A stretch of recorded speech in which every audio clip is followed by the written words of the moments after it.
ಹರಿ ಓಂ ಶ್ರೀ ಗುರುಭ್ಯೋ ನಮಃ. ಸದಾಶಿವಸಮಾರಂಭಾಂ ಶಂಕರಾಚಾರ್ಯ ಮಧ್ಯಮಾಂ ಅಸ್ಮದಾಚಾರ್ಯ ಪರ್ಯಂತಾಂ ವಂದೇ ಗುರುಪರಂಪರಾಂ. ಶ್ರುತಿಸ್ಮೃತಿ ಪುರಾಣಾನಾಂ ಆಲಯಂ ಕರುಣಾಲಯಂ ನಮಾಮಿ ಭಗವತ್ಪಾದ ಶಂಕರಂ ಲೋಕಶಂಕರಂ. ಭಾರತೀ ಕರುಣಾಪಾತ್ರಂ ಭಾರತೀ ಪದಭೂಷಣಂ ಭಾರತೀ ಪದಮಾರೂಢಂ ಭಾರತೀ ತೀರ್ಥಮಾಶ್ರಯೇ. ವಿದ್ಯಾವಿನಯ ಸಂಪನ್ನಂ ವೀತರಾಗಂ ವಿವೇಕಿನಂ ವಂದೇ ವೇದಾಂತ ತತ್ವಜ್ಞಂ ವಿದುಶೇಖರ ಭಾರತಿಂ. ಸದ್ಗುರು ಚರಣಾರವಿಂದಾಭ್ಯಾಂ ನಮಃ.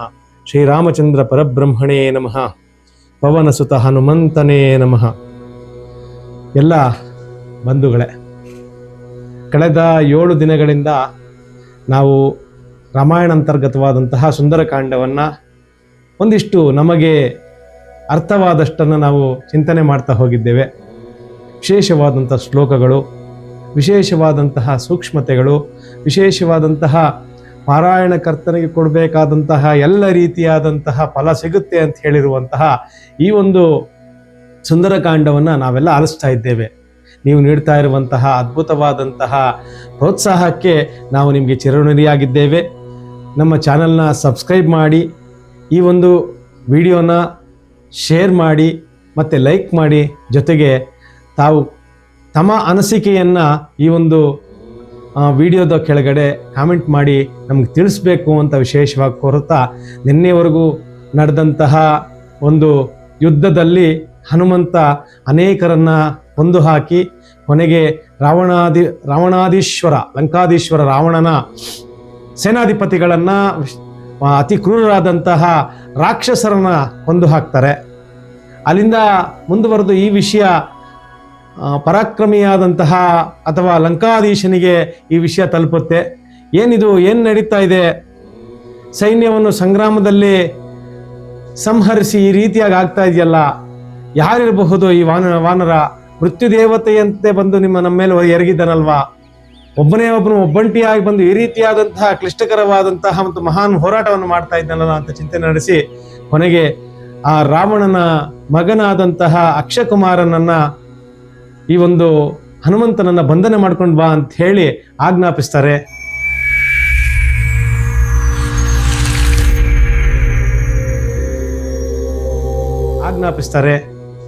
ಅಕ್ಷಕುಮಾರ ಸಹ ಮಹಾನ್ ಮೇಧಾವಿ, ಪರಾಕ್ರಮವಂತ, ರಾವಣನಷ್ಟೇ ಬಲವುಳ್ಳವಂತವನು. ಅಕ್ಷಕುಮಾರ ಅತ್ಯಂತ ತ್ವರಿತವಾಗಿ ಹನುಮಂತನನ್ನು ಹೋಗಿ ನಾನು ಹಿಡಿದು ತರ್ತೇನೆ ಅನ್ನುವಂತಹ ಒಂದು ಮಹತ್ತಾದ ನಂಬಿಕೆಯೊಂದಿಗೆ ಅಲ್ಲಿಂದ ಹೊರಟು ರಾವಣನ ಆಸ್ಥಾನದಿಂದ ಹೊರಟು ಆ ಒಂದು ಕಪಿ ಇದ್ದಂತಹ ಆ ಒಂದು ಪ್ರಮದಾವನದ ಕಡೆಗೆ ಧಾವಿಸಿ ಅಲ್ಲಿ ಆ ಒಂದು ಪ್ರಮದಾವನದ ಹತ್ತಿರ ಆ ಕಪಿಯ ಮೇಲೆ ಬಾಣಗಳನ್ನು ಪ್ರಯೋಗ ಮಾಡ್ತಾನೆ. ಯಾವ ಹನುಮಂತನ ಮೇಲೆ ಬಾಣ ಪ್ರಯೋಗ ಮಾಡ್ತಾನೆ, ಹನುಮಂತನಿಗೆ ಆ ಬಾಣಗಳೆಲ್ಲ ಚುಚ್ಕೊಳ್ಳುತ್ತೆ. ಹನುಮಂತನ ಶಿರದ ಮೇಲೆ, ಅವನ ಕಿರೀಟದ ಕೆಳಗಡೆ ಆ ಬಾಣಗಳು ಚುಚ್ಕೊಂಡು ಆ ಬಾಣಗಳಿಂದ ರಕ್ತ ಬೇರೆ ಸುರಿಯಕ್ಕೆ ಸ್ಟಾರ್ಟ್ ಆಗುತ್ತೆ. ಅರೆ, ಇಷ್ಟೊಂದು ಬಹಳ ಸುಂದರವಾಗಿ ಯುದ್ಧ ಮಾಡ್ತಾ ಇದ್ದಾನಲ್ಲ, ಇವನ ಯುದ್ಧದ ಪರಿಣತಿಯನ್ನು ಇನ್ನಷ್ಟು ನೋಡಬೇಕು. ಹನುಮದ್ದೇವರು ಸ್ವಲ್ಪ ಕಾಲ ಅವನನ್ನು ನೋಡ್ತಾ ಹಾಗೆಯೇ ಚಿಂತೆ ಮಾಡ್ತಾರೆ. ಬಾಲಕನಾಗಿದ್ದರೂ ಇವನು ಒಂದು ಒಳ್ಳೆಯ ಯುದ್ಧ ಪ್ರವೀಣನಾಗಿದ್ದಾನಲ್ಲ ಅಂತ ಹೇಳಿ ವಿಶೇಷವಾದಂಥ ಅವನ ಬಾಣ ಪ್ರಯೋಗಗಳನ್ನು ಅವರು ಆಟದಂತೆ ನೋಡ್ತಾ ಇರ್ತಾರೆ.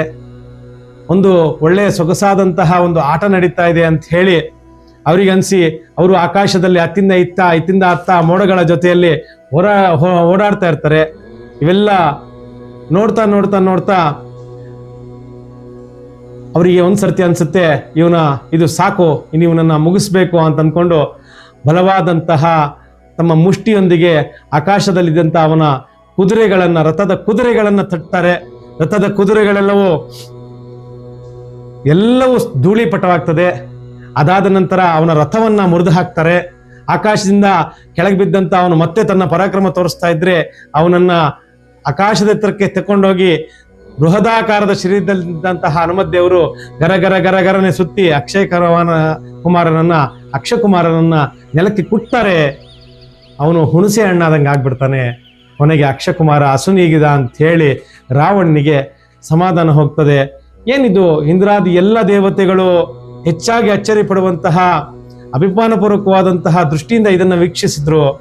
ಎಲ್ಲರೂ ಪ್ರಳಯ ಕಾಲದ ಸಮಯವನ್ನು ನಿರೀಕ್ಷಿಸ್ತಾ ಇದ್ದೀವಾ, ಇಂತಹ ಒಂದು ಮಹತ್ತಾದಂತಹ ಕಾರ್ಯ ನಡೀತಾ ಇದೆ ಲಂಕೆಯೊಳಗೆ, ಅದರಲ್ಲೂ ಅಂತೇಳಿ ನಿರೀಕ್ಷಿಸ್ತಾ ಇರಬೇಕಾದ್ರೆ ಆಗ ಅಂದ್ರೆ ಹೇಗೆ ಈ ರಾವಣಿಯ ಒಂದು ಮನಸ್ಥಿತಿ ಅಂತಂದ್ರೆ, ಸ್ವಂತವಾದಂಥ ಮಗ ಅವನು ಮೊದಲು ಹೋಗಲ್ಲ ಯಾವುದಕ್ಕೂ. ರಾವಣ ಎಲ್ಲರನ್ನು ಕೊನೆಗೊಳಿಸ್ಕೊಂಡು ಕೊನೆಯಲ್ಲೇ ಅವನು ಹೋಗೋದು. ಒಬ್ಬ ಮಗನನ್ನು ಕಳ್ಕೊಂಡ ಈಗಾಗಲೇ, ಈಗ ಮತ್ತೆ ಮುಂದುವರೆದು ಇನ್ನೊಬ್ಬ ಮಗ, ಅವನ ಮಗ ಮಹಾನ್ ಪರಾಕ್ರಮಿ ಇಂದ್ರಜಿತ್ನಿಗೆ ಹೇಳ್ತಾನೆ, ನೀನು ಹೋಗಿ ಅವನನ್ನ ಕರ್ಕೊಂಡು ಬಾ. ನೀನು ಸುಮ್ಮನೆ ಹೋಗಿ ಇಷ್ಟೊತ್ತಿನಲ್ಲಿ ಇಷ್ಟು ಜನನ ಕಳ್ಕೊಂಡಿದ್ದೀವಿ, ನೀನು ಹೋಗಿ ನಿನ್ನ ಶೌರ್ಯ ಪರಾಕ್ರಮ ಎಲ್ಲ ಮರೆಯೋದ್ರ ಜೊತೆಗೆ ಸ್ವಲ್ಪ ಬುದ್ಧಿಯನ್ನು ಪ್ರಯೋಗ ಮಾಡು. ನಿನಗಿರುವಂತಹ ಎಲ್ಲ ರೀತಿಯಾದಂತಹ ಮಾಯಾ ವಿದ್ಯೆಗಳನ್ನು ಪ್ರಯೋಗ ಮಾಡಿ ಸಹ ನೀನು ಅವನ ಜೊತೆಯಲ್ಲಿ ಯುದ್ಧ ಮಾಡಿ ಅವನನ್ನು ಬಂಧಿಸಿ ಕರ್ಕೊಂಡು ಬಾ ಅಂತ ಹೇಳಿ ಹೇಳ್ತಾನೆ. ಯುದ್ಧವನ್ನು ಆರಂಭಿಸಿದಂತಹ ಒಂದು ಇಂದ್ರಜಿತ್ತು, ಅವನು ದಿವ್ಯವಾದ ರಥ, ಆ ರಥ ಅವನಿಗೆ ಅಗ್ನಿಯಿಂದ ಹೊರಗೆ ಬಂದಿರುವಂತ ರಥ. ಆ ರಥವನ್ನೇರಿ ಅವನು ಆಕಾಶದಲ್ಲೆಲ್ಲ ಸುತ್ತಾಡಿ ಯುದ್ಧ ಮಾಡ್ತಾನೆ. ಅಂತ ಮಹಾಮಾಯಾವಿ ಇಂದ್ರಜಿತ್ತು, ಅವನ ರಥ ಹೋಗ್ತಾ ಇದ್ರೆ ಸಾಕು ಗಡ ಗಡ ಗಡ ಅಂತ ಮಿಂಚು ಮತ್ತು ಸಿಡಿಲುಗಳ ಶಬ್ದ ಬರ್ತಾ ಇತ್ತಂತೆ. ಅಂಥದನ್ನೆಲ್ಲ ವೀಕ್ಷಿಸಿದಂತಹ ಹನುಮತ್ ದೇವರು ಅವನ ರಥದ ಗಡ ಗಡ ಗಡ ಬೇರೆ ನಗಾರಿಗಳೆಲ್ಲ ಬೇರೆ ಸುತ್ತು ಎಲ್ಲ ಬಾರಿಸ್ತಾ ಇದ್ರಂತೆ. ಅವರ ಎಲ್ಲ ಸುತ್ತು ಬಂದಂತ ರಾಕ್ಷಸರು ಇದನ್ನೆಲ್ಲ ಆಲಿಸಿ ಆನಂದಿಸ್ತಾ ಇದ್ರಂತೆ ಹನುಮತ್ ದೇವರು. ಸ್ವಲ್ಪ ಹೊತ್ತಾದ್ಮೇಲೆ ಅವನು ಅಸ್ತ್ರಗಳ ಪ್ರಯೋಗವನ್ನು ಪ್ರಾರಂಭ ಮಾಡ್ದ. ವಿಶೇಷವಾದಂತ ಬೇರೆ ಬೇರೆ ಬೇರೆ ಬೇರೆ ಎಲ್ಲ ಅಸ್ತ್ರಗಳು, ಅವನಿಗೆಲ್ಲ ಅಸ್ತ್ರಗಳು ಪ್ರಯೋಗ ಮಾಡಿದ್ಮೇಲೆ ಕೊನೆಗೆ ಇನ್ನಾಗಲ್ಲ ಅಂತೇಳಿ ಬ್ರಹ್ಮಾಸ್ತ್ರವನ್ನ ಪ್ರಯೋಗ ಮಾಡ್ದ. ಬ್ರಹ್ಮಾಸ್ತ್ರ ಪ್ರಯೋಗ ಮಾಡಿದ ತಕ್ಷಣ ಹನುಮತ್ ದೇವ್ರು ಅಂದ್ಕೊಂಡ್ರು, ನನ್ಗೇನು ವರ ಇದೆ, ಬ್ರಹ್ಮಾಸ್ತ್ರ ಒಂದು ಕ್ಷಣ ಮಾತ್ರ ನನ್ನ ಮೇಲೆ ಅದು ಆ ಗೌರವ ಸೂಚಕವಾಗಿ ನನ್ನ ಮೇಲೆ ಪ್ರಯೋಗ ಇರ್ತದೆ, ಅದಾದ್ಮೇಲೆ ತನ್ನಾಗಿ ತಾನೇ ಬಿಟ್ಟೋಗ್ಬಿಡ್ತದೆ. ಆದ್ರೂ ಬ್ರಹ್ಮಾಸ್ತ್ರಕ್ಕೆ ನಾನು ಬೆಲೆ ಕೊಡಬೇಕು ಅಂತೇಳಿ ತಲೆಬಾಗಿ ಬ್ರಹ್ಮನಿಗೆ ನಮಸ್ಕಾರ ಮಾಡ್ಕೊಂತಾನೆ. ಯಾವಾಗ ಬ್ರಹ್ಮಾಸ್ತ್ರದಿಂದ ಬಂಧನವಾಗ್ತದೋ ಇಂದ್ರಜಿತ್ ಅಂದ್ಕೊಂಡೆ ಬ್ರಹ್ಮಾಸ್ತ್ರದಿಂದ ಬಂಧನ ಆಗ್ಬಿಟ್ಟ ಅಂತ ಅಂದ್ಕೊಳ್ತಾನೆ. ಕೆಳಗ್ ಬೀಳ್ತಾರೆ ಹನುಮತ್ ದೇವರು. ಕೆಳಗ್ ಬಿದ್ದು ಅದು ಕ್ಷಣಕಾಲ ಆಯ್ತು, ಅದು ಬಿಟ್ಟೋಗಿದೆ. ಆದ್ರೆ ಹನುಮತ್ ದೇವರು ಹಂಗೇ ಇದ್ದಾರೆ, ಏನು ಬ್ರಹ್ಮಾಸ್ತ್ರ ನಾನು ಬಂಧಿಸ್ಕೊಂಡಿದ್ದೀನಿ ಅಂತಂದ್ಬಿಟ್ಟು. ಅದು ಗೊತ್ತಾಗುತ್ತೆ. ಆ ರಾಕ್ಷಸರೆಲ್ಲ ಬಂದು ಸುತ್ತೋರು ಎಲ್ಲ ಬಂದು ಹಗ್ಗಗಳಿಂದ ಇವನ್ ಕಟ್ತಾರೆ. ಅಂದ್ರೆ ಬ್ರಹ್ಮಾಸ್ತ್ರವು ಯಾವುದಾದ್ರೂ ಬೇರೆ ಒಂದು ಬಂಧನ ಬಂದ ತಕ್ಷಣ ಬ್ರಹ್ಮಾಸ್ತ್ರ ಬಿಟ್ಟೋಗುತ್ತೆ ಅಂತ ಇಂದ್ರಜಿತ್ತಿಗೆ ಗೊತ್ತು. ಇಂದ್ರಜಿತ್ತು ಅರೆ ಇದೇನಿದ್ ನಾಟಕ ಆಡ್ತಾ ಇದ್ದಾರಾ ಏನು ಅಂತ ಇಂದ್ರಜಿತ್ ಅನ್ಕೊಳ್ತಾರೆ. ಅಷ್ಟೊತ್ತಿಗೆ ಎಲ್ಲ ರಾಕ್ಷಸರು ಅವ್ರು ಬಂಧನ ಮಾಡಿ ಹನುಮತ್ ದೇವ್ರು ನಾಟಕ ಆಡ್ಕೊಂಡು ಆ ಕಡೆ ಈ ಕಡೆ ಎಳ್ದಾಡ್ದಂಗೆ ಮಾಡ್ಕೊಂಡು ಕಟ್ಟಿರೋದು ಭದ್ರವಾಗಿ ಕಟ್ಟಿದೆ ಅಂತ ಅಂದ್ಬಿಟ್ಟು, ಯಾವ ಲೆಕ್ಕಾರಿ ಹನುಮಂತನಿಗೆ ಆ ಹಗ್ಗಗಳಿಗೆಲ್ಲನೂ ಅಲ್ವಾ? ಅಂತ ಮಹಾನ್ ವೀರ ಕಪಿಶ್ರೇಷ್ಠ ಹನುಮಂತನಿಗೆ ಬಂಧನ ಇದೆಯಾ? ಚಾನ್ಸೇ ಇಲ್ಲ. ಆದ್ರೆ ಇವರೊಂದು ಭ್ರಮೆ, ಆ ಭ್ರಮ ನಿರತನ ದಿನಸನದಲ್ಲಿ ಒಂದೊಂದು ಸರ್ತಿ ನಾವು ಅಂದ್ಕೊಂಡಿರ್ತೀವಿ, ಎಲ್ಲ ನಮ್ ಕೈಗೂಡ್ಬಿಟ್ಟಿದೆ ಅನ್ಕೊಂಡಿರ್ತೀವಿ, ಎಲ್ಲ ನಮ್ಮಿಂದ ಆಗಿದೆ ಅನ್ಕೊಂಡಿದ್ದೀವಿ. ಆದ್ರೆ ಹಾಗಲ್ಲ. ಎದುರುಗಡೆ ಇರೋರ್ ಬಲಾಬಲಗಳು ಬಹಳ ಜೋರಾಗಿರುತ್ತೆ ಅನ್ನುವಂತ ಒಂದು ಲೆಕ್ಕಾಚಾರ ರಾಕ್ಷಸೀಯ ಪ್ರವೃತ್ತಿಯಲ್ಲಿ ಸಿಗಲ್ಲ ಅಂತ ಹನುಮತ್ ದೇವ್ರನ್ನ ಬಂಧಿಸಿ ಸೀದಾ ರಾವಣನ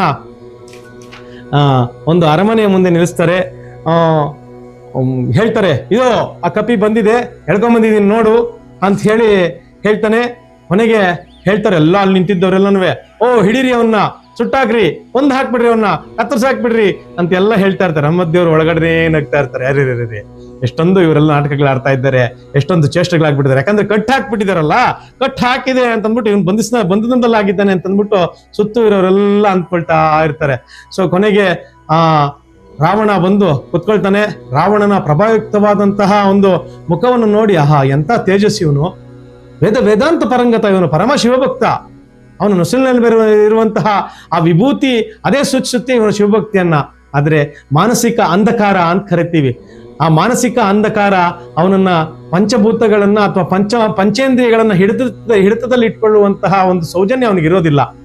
ಹಾಗಾಗಿ ರಾವಣನ ನೋಡಿ, ಆಹಾ ಎಂತ ಪರಾಕ್ರಮಿ ಇವನು, ಎಂತಹ ತೇಜಸ್ಸಿದೆ ಇವನ ಮನಸ್ಸಿನಲ್ಲಿ, ನಿಜವಾಗ್ಲೂ ಇವನ ಒಂದು ಆಕಾರಕ್ಕೆ, ಇವನೊಂದು ಪ್ರಭೆಗೆ, ಇವನೇನಾದ್ರೂ ಧರ್ಮ ಮಾರ್ಗದಲ್ಲಿ ನಡೆದು ಬಿಟ್ರೆ ಇಂದ್ರನನ್ನು ಪಕ್ಕ ಕೂಡಿಸಿ ಇವನನ್ನೇ ಅಲ್ಲಿ ಕೂಡಿಸ್ಬೋದಲ್ವಾ? ಎಲ್ಲ ಆಲೋಚನೆಗಳು ಹನುಮತ್ ದೇವ್ರಿಗೆ ಬರ್ತದೆ. ಕೊನೆಗೆ ಎಲ್ಲವೂ ಹೀಗೆ ಮಾಡ್ತಾ ಮಾಡ್ತಾ, ಹೌದು ಇವನಿಗೆ ಏನಾದ್ರೂ ಒಂದು ಬುದ್ಧಿ ಮಾತು ಹೇಳ್ಬೇಕು ಅಂತ ಅಂದ್ಬಿಟ್ಟು ರಾವಣ ಏನ್ ಮಾಡ್ತಾನೆ ಅಂದ್ರೆ ಅವನ ಪ್ರಹಸ್ತನಿಗೆ ಹೇಳ್ತಾನೆ, ಇವನು ವಿಚಾರಿಸ್ಕೋ, ಇವನ್ ಯಾರೋ, ಎಲ್ಲಿಂದ ಬಂದಿದ್ದಾನೋ, ಯಾರಿದು ಅಂತೆಲ್ಲ ಹೇಳುವಾಗ ಹೇಳ್ತಾನೆ, ನಾನು ಸುಗ್ರೀವನ ಮಂತ್ರಿ, ನಾನು ರಾಮದೂತನಾಗಿ ಇಲ್ಲಿ ಬಂದಿದ್ದೇನೆ ಅಂತ ಹೇಳ್ತಾ ನೇರವಾಗಿ ರಾವಣನ ಜೊತೆಯಲ್ಲಿ ಮಾತಾಡ್ತಾ ರಾವಣ ನೀನ್ ಮಾಡಬಾರ್ದಂತಹ ಒಂದು ತಪ್ಪು ಮಾಡಿದ್ದೀಯ, ನಾನು ಸುಗ್ರೀವನ ಮಂತ್ರಿ. ಸುಗ್ರೀವ ಯಾರು ಅಂದ್ರೆ ನಿನಗೆ ಗೊತ್ತಿರ್ಬೋದು, ವಾಲಿ. ಯಾವ ವಾಲಿ ತನ್ನ ಬಾಲದಲ್ಲಿ ನಿನ್ನನ್ನ ಹಿಡಿದು 4 ಸಾಗರಗಳನ್ನ, 7 ಸಾಗರಗಳನ್ನ ದಾಟಿಸಿದ್ನೋ ಅಂತಹ ವಾಲಿಯ ತಮ್ಮ ಸುಗ್ರೀವನ ಮಂತ್ರಿ ನಾನು. ನಿನಗೆ ಒಂದು ನೆನಪಿರ್ಲಿ, ಶ್ರೀರಾಮಚಂದ್ರ ಪರಮಾತ್ಮ ಒಂದೇ ಒಂದು ಬಾಣದಿಂದ ಆ ವಾಲಿಯನ್ನ ಒಡೆದು ಉರುಳಿಸಿದ್ದಾನೆ. ಅಂತಹ ಶ್ರೀರಾಮಚಂದ್ರನ ಮಡದಿಯನ್ನು ನೀನು ಎತ್ಕೊಂಡು ಬಂದಿದ್ಯಲ್ಲ, ನಿನ್ ಗತಿ ಏನಾಗಬಹುದು? ದಯವಿಟ್ಟು ನಿನಗೊಂದು ಕಳಕಳಿ, ಇಂಥ ಮಹಾನ್ ಬಾಬಾ, ನಿನಗೆ ಯೋಚನಾ ಶಕ್ತಿ ಇದೆ, ನಿನಗೆ ನೀನು ಬರೀ ಪರಾಕ್ರಮ ಹೇಳೋ ನೀನು, ಆದ್ರೆ ನೀನ್ ದಯವಿಟ್ಟು ರಾಮನ ಏನು ಮಡದಿಯನ್ನು ಎತ್ಕೊಂಡ್ ಬಂದಿದ್ಯಾ, ಅವನನ್ನು ಬಿಟ್ಟು ರಾಮನಿಗೆ ಶರಣಾಗು, ನಿನ್ ಜೀವ ಉಳಿಸ್ಕೊಳ್ತೀಯ. ಅಯ್ಯೋ, ನಿನ್ ಜೀವ ಅನ್ನೋದೊಂದು ಇರ್ಲಿ, ಅದ್ರ ಜೊತೆಗೆ ನಿನ್ನ ರಾಜ್ಯ, ನಿನ್ನ ಸಂಪತ್ತು, ನಿನ್ನ ಐಶ್ವರ್ಯ, ನಿನ್ನ ಮನೆ, ನಿನ್ನ ಮಠ, ನಿನ್ನ ಮಡದಿ, ನಿನ್ನ ಸೈನಿಕರು, ನಿನ್ನ ಎಲ್ಲವೂ ಹೊರಟೋಗುತ್ತೆ. ಇಡೀ ಲಂಕೆ ಧ್ವಂಸವಾಗುತ್ತೆ ಆ ರಾಮ ಲಕ್ಷ್ಮಣರ ಪರಾಕ್ರಮದಿಂದ. ಜೊತೆಗೆ ನಮ್ಮಲ್ಲಿರುವಂತಹ ವಾನರ ವೀರರೇನು ಸುಮ್ಮನೆ ಇಲ್ಲ. ನಾನೊಬ್ಬನು ಹಾರಿ ಬಂದಿದ್ದೀನಿ, ಪ್ರಯತ್ನ ಪಟ್ಟಿದ್ರೆ ಲಕ್ಷಾಂತರ ವಾನರರು ಇಲ್ಲಿವರೆಗೂ ಬರ್ಬೋದಾಗಿತ್ತು, ಆದ್ರೆ ನಾನೊಬ್ಬನು ಬಂದಿದ್ದೀನಿ. ನಮ್ಮಲ್ಲಿ ಬಹಳ ಬಹಳ ದೊಡ್ಡದಾದಂತ ಪರಾಕ್ರಮಿಗಳಿದ್ದಾರೆ, ಯಾರು ಯಾವುದನ್ನು ಉಳಿಸಲ್ಲ, ಎಲ್ಲವನ್ನು ನುಚ್ಚುನೂರು ಮಾಡ್ಬಿಡ್ತಾರೆ ರಾವಣೇಶ್ವರ. ದಯವಿಟ್ಟು ಇದನ್ನೆಲ್ಲ ನೀನು ಗಮನದಲ್ಲಿ ಇಟ್ಕೋ ಅಂತ ಹೇಳಿ ಶ್ರೀರಾಮನನ್ನು ಸ್ತುತಿಸ್ತಾ ಹೇಳ್ತಾನೆ. ನೋಡು, ಅವನ್ ಪರಾಕ್ರಮ, ಶ್ರೀರಾಮಚಂದ್ರ ಮಹಾನ್ ಧರ್ಮಿಷ್ಠ. ಯಾರಾದ್ರೂ ಅವನ ಪಾದಗಳ ಮೇಲೆ ಬಿದ್ರೆ ಅವರು ದಯವಿಟ್ಟು ಬದುಕೋಗ್ಬಿಡ್ತಾರೆ ಅವರು. ಹಾಗಾಗಿ ನೀನು ರಾಮನ ಪಾದಗಳನ್ನು ಹಿಡಿ ರಾವಣೇಶ್ವರ ಅಂತೇಳಿ ಹೇಳ್ತಾರೆ. ಆದ್ರೆ ಏನಾಗುತ್ತೆ ಅಂತಂದ್ರೆ, ನೀನ್ ಮಾಡ್ತಾ ಇರೋದ್ರಿಂದ ಒಂದು ಹೇಳ್ತಾರೆ, ಏನು ಅವಶ್ಯಮೇವ ಭೋಕ್ತವ್ಯಂ ಕೃತಂ ಧರ್ಮ ಶುಭಾರಿಮ. ದಿನ ವಿಷದ ಅನ್ನವನ್ನ ತಿಂತಾ ಇದ್ರೆ, ವಿಷದನ್ನ ಅವ್ರು ತಿನ್ನುವವರು ಯಾವಾಗಾದ್ರೂ ಬದುಕಕ್ಕಾಗತ್ತೆ? ಅತಿ ವೇಗವಾಗಿ ವಿಷ ಹತ್ತುತ್ತೆ. ಆ ವಿಷ ಹತ್ತಿದ ತಕ್ಷಣ ಅವ್ರು ಹೊರಟೋಗ್ತಾರೆ, ಜೀರ್ಣಿಸ್ಕೊಳ್ಳೋಕ್ ಆಗಲ್ಲ ರಾವಣ. ಹಾಗಾಗಿ ನಾವ್ ಏನ್ ತಿಂತಾ ಇದ್ದೀವಿ ಅನ್ನೋದು ಸಹ ನಿನ್ಗೆ ಅರ್ಥ ಇರಬೇಕು. ಮಾಡ್ತಾ ಇರುವಂತ ಧರ್ಮದ ಫಲ ಎಲ್ಲ ಕ್ಷೀಣಿಸಿ ಹೋಗ್ತದೆ. ಸೀತಾಪರಣ ಆದ ತಕ್ಷಣ ರಾಮ ನಿನ್ನ ಮೃತ್ಯುವನ್ನು ನಿರ್ಧಾರ ಮಾಡ್ಬಿಟ್ಟಿದ್ದಾನೆ. ಹಾಗಾಗಿ ಈಗಲಾದ್ರೂ ಬುದ್ಧಿ ತಂದ್ಕೊ ಅಂತೇಳಿ ಪರಿಯಾಗಿ ಹೇಳ್ತಾರೆ. ಎತ್ತರದಾದ ಒಂದು ಉಪ್ಪರಿಗೆ ಮೇಲಿರುವಂತ ರಾವಣನಿಗೆ ಇಲ್ಲ ಬಲ್ಲದ ಸಿಟ್ಟು ಬರ್ತದೆ. ಸಿಟ್ಟು ಬಂದವನೇ, ಏನ್ ಮಾತಾಡ್ತಾ ಇದೀಯ ನೀನು? ನಾನು ಯಾರು ಅಂದ್ಕೊಂಡಿದ್ಯಾ? ನಾನು ಅತಿಬಲ ಪರಾಕ್ರಮ, ನಾನು ರಾವಣೇಶ್ವರ, ದಶಕಂಠ, ಇವೆಲ್ಲ ಹೇಳ್ಕೊಂಡು ಇವನನ್ನು ಸಾಯಿಸ್ಬಿಡಿ ಈ ದೂತನನ್ನ ಅಂತ ಹೇಳ್ತಾರೆ. ಆಗ ನಿಂತ್ಕೊಳ್ತಾನೆ ಪುಣ್ಯಾತ್ಮ ವಿಭೀಷಣ ಮಹಾರಾಜ. ವಿಭೀಷಣ ಎದ್ದು ನಿಂತ್ಕೊಂಡು, ರಾವಣೇಶ್ವರ, ನೀನು ಹೇಳ್ತಾ ಇರೋದೆಲ್ಲ ಸರಿ, ಆದ್ರೆ ದೂತನನ್ನು ಕೊಲ್ಲುವುದು ಧರ್ಮ ಅಲ್ಲ ಅಂತ ಹೇಳಿ ಧರ್ಮದ ಮಾತಿಗಾಗಿ ಹೇಳ್ತಾರೆ. ಅಧರ್ಮ ಮೂಲಂ ಬಹುದೋಷಯುಕ್ತಂ ಮನಾರ್ಯ ಜುಷ್ಟಂ ವಚನಂ ನಿಶಮ್ಯ ಉವಾಚ ವಾಕ್ಯಂ ಪರಮಾರ್ಥ ತತ್ವಂ ವಿಭೀಷಣೋ ಬುದ್ಧಿಮತಾಂ ವರಿಷ್ಠಂ. ಆ ಬುದ್ಧಿಮತನಾದ ವರಿಷ್ಠ ವಿಭೀಷಣ ಹೇಳ್ತಾನೆ, ಇದು ಧರ್ಮ. ಇದು ನೀನು ದೂತನನ್ನು ನಾವು ಅಂತ ಮಾಡಬಾರ್ದು. ಯಾಕೆ ಅಂತಂದ್ರೆ ಆ ದೂತ ಇಲ್ಲಿನ ನಮ್ಮ ಬಲ ಪರಾಕ್ರಮಗಳನ್ನ ನೋಡಿ ಅಲ್ಲಿಗೋಗಿ ಹೇಳ್ಬೇಕಾಗತ್ತೆ. ಹಾಗಾಗಿ ಅವನನ್ನ ಮಾತ್ರ ನಾವು ಕೊಲ್ಲೋಕ್ ಹೋಗ್ಬಾರ್ದು ಅಂತ ಹೇಳಾಗ ನಿಜವಾಗ್ಲೂ ರಾವಣ ಕೂಡ ಒಪ್ಕೊಳ್ತಾನೆ.